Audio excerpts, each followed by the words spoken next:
Smisser, Vérel, Il y a une petite... Eloi. Allez, c'est pas fini. On est dans les 16 mètres 50 là. Allez, Smisser.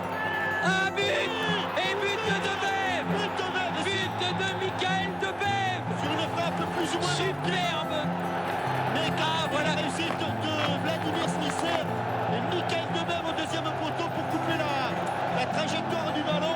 Premier corner de la partie en faveur des Lensois avec Brunel. Ce ballon, le voici, il y a Pontal qui dégage, mais attention à la réception à Debev et c'est le but. L'ouverture du score dans la stupeur à Geoffroy Guichard après 11 minutes de jeu, après cette erreur du jeune Pontal, but de Debev, son premier cette saison, son 40e en première division. C'est terrible, terrible pour l'association sportive de Saint-Étienne. Celui qui est éclairé.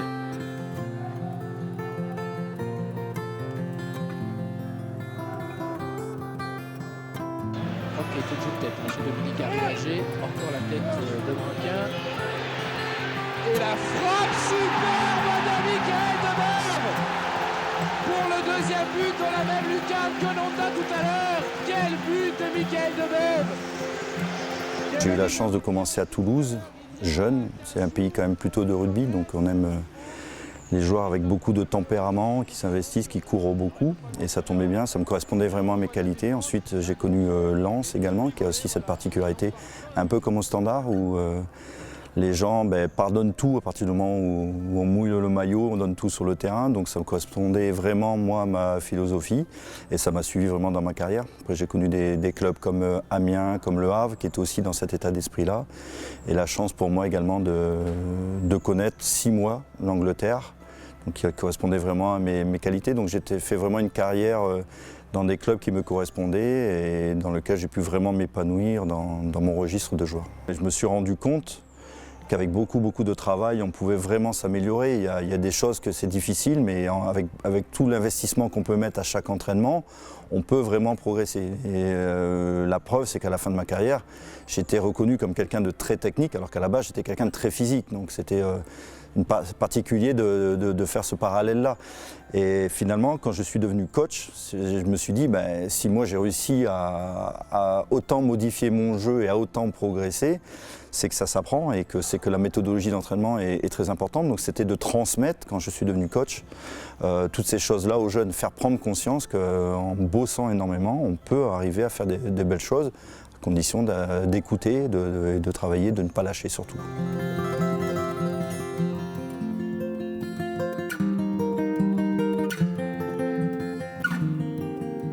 J'aime travailler avec Philippe Montagnier parce que je me suis retrouvé également dans une formation. On s'était croisés en fait sur les terrains. Il était gardien, j'étais joueur de champ et il a été mon tuteur en tant que coach dans l'apprentissage du diplôme professionnel. Et à force de dialoguer avec lui, à force d'être sur le terrain, de construire des séances, lui il était là également pour me noter. On s'est rendu compte qu'on avait beaucoup de points communs et on avait la même philosophie, on pensait la même chose et c'est tout naturellement que quand Philippe a demandé à ce que je le rejoigne, moi c'était vraiment un plaisir et voilà, cette complicité qu'on peut retrouver, cette philosophie de jeu que Philippe met en place, ça correspond vraiment à moi ce que j'essayais de mettre en place quand j'étais à Toulouse dans mon ancien club.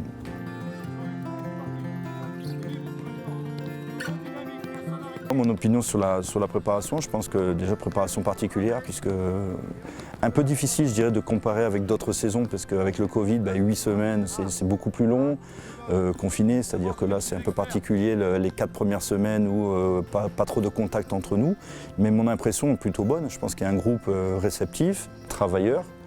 Et je pense que le fait pour nous, nouveau staff arrivant avec M. Montagnier, je pense que c'est bien d'avoir eu autant de temps et de pouvoir travailler dans autant de sérénité. Mais encore une fois, groupe travailleur, réceptif, avec de la qualité à l'intérieur, donc c'est plutôt positif. Et puis une structure ici adaptée vraiment au très haut niveau, donc tout est réuni je pense pour faire une belle saison, je le souhaite. Les jeunes, je pense quand ils arrivent dans le groupe pro qui viennent de SL16, je pense que c'est important pour eux de côtoyer rapidement les professionnels, de voir le niveau parce qu'ils ont appris une chose chez les plus jeunes et de voir que le monde professionnel ça va beaucoup plus vite, il y a beaucoup plus d'intensité, on joue sur des détails. Et voilà, c'est plutôt positif et encourageant, je pense, pour le club, qui a toujours eu de jeunes joueurs qui qui ont montré le bout de leur nez et qui ont fait carrière après. Donc c'est important qu'il y en ait autant et puis de voir que un peu à tous les postes, il y a des jeunes qui vont avoir leur mot à dire sur la saison certainement. Mais encore une fois, ça dépendra aussi de leur régularité à l'entraînement et lorsqu'ils redescendront pour jouer peut-être avec les 21, d'être très performants et de montrer au coach, à Philippe Montagnier, qu'ils peuvent prétendre peut-être à une place dans le groupe ou pourquoi pas faire mieux. Mais c'est plutôt encourageant et on a vu de bonnes attitudes de travail de ces jeunes-là. Ça va être vraiment important d'avoir des ressources mentales, morales pour faire abstraction un petit peu de ce contexte particulier sur les 2 ou 3 mois de cette préparation, pas de public, et être compétitif et prendre des points rapidement pour pouvoir se projeter sur une belle saison. Donc il nous tarde vraiment de rentrer dans la compétition. Mais encore une fois, il va falloir être très costaud mentalement pour bien démarrer et prendre des points rapidement, pour se situer tout de suite haut et avoir de l'ambition dans ce championnat.